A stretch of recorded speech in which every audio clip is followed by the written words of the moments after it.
I'm Jake. I'm Dave for Minus the Bear. And you're watching zZounds.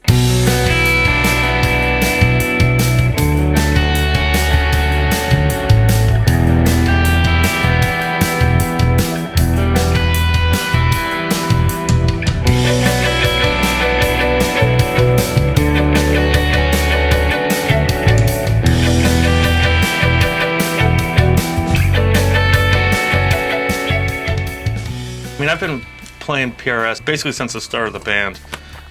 Before that, in my previous band, I played Les Pauls and stuff like that. And then when we started, there was a lot more intricate kind of like tapping stuff. And the PRS just, the action, the playability, the different tones you can get with the coil taps really kind of sold it for me. And then from there, it was just kind of like fell in love when it became the guitar that I always wanted to play on stage. And in the studio. So now I have the gold top and then a gold top McCarty and then a custom 24. With the Vela, I saw it in a magazine, I believe. What's that? A magazine. It's a thing that you download onto your phone. Oh, okay. And you flip through it. When I was just really surprised when I got it, like the balance. It's really balanced when you're wearing it. It has a much, like a fat neck, fatter than I expected. I just find that the whole setup is really interesting with a D-style single coil in the neck, and then I think it's got a Starla pickup in the bridge that's tappable, and it's just great. And then also the S2s, like the Miras and stuff like that, those are great guitars as well. I mean, the care that they put into making them, I mean, I don't know if there's a better guitar really you can get for that money.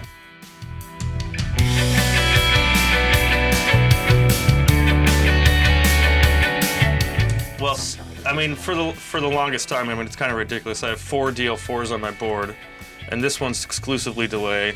This one is used for delay and samples, and then these 2 at the bottom are only for samples.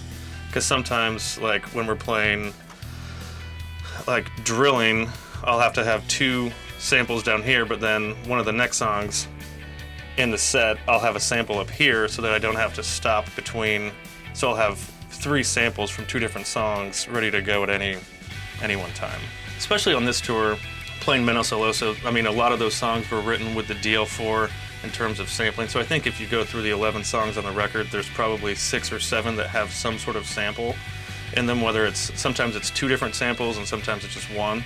So it's been a challenge on this tour to like figure out where to make the set breaks so that, because, you know, obviously you can't store those samples within the DL4, so, you know, I have to sample on the fly, or if that riff isn't played within the song, sample it before the song, like on Drilling or Game Needed Me or something like that. I mean, the way that pedal works is awesome with the retriggering and backwards and forwards and stuff, but if there's ever a chance that I can have a sample stored, then I use the Boss loop station, just and have them preloaded in there so I can just like dial up sound 1 here, sound 2 here, and then, you know, trigger them and not have to go through the process of sampling it live if it's to make the set flow quicker. Yeah, the only thing that I really changed is I've got one of these Tube Screamer minis. Just like, it's so small, and it's just awesome. I was kind of like, it'd be nice extra distortion, but it's actually the one that I've been using the most lately. It's like an 808 circuit, I think, but teeny knobs and one big one. Yeah, it's cool.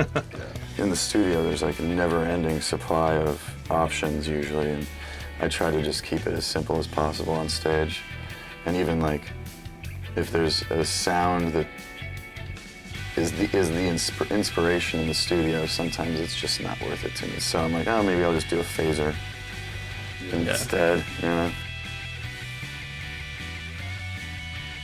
Been using Voxes most recently, and the hand-wired I just got before the tour is just awesome. Very cool amp, very stripped down and basic. So yeah, I dig it.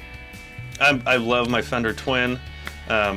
It's really super way too loud, so I pull out, you know, especially on stage live and stuff. So normally I pull out 2 of the tubes to run it at 50 watts, and then on this tour, I've PRS sent out this new prototype amp. So it's a 25 watt head, and then they sent out like a 112 closeback cabinet to go along with it, and it pairs incredibly greatly with my twin. Just has this cool mid-range.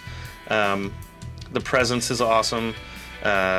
It's kind of like got more guts and attitude, you know, because it's a lower wattage than I was used to playing. So you know, I can ride it a little bit hotter and get more tone out of it. It's the happiest I've been with my rig in a while.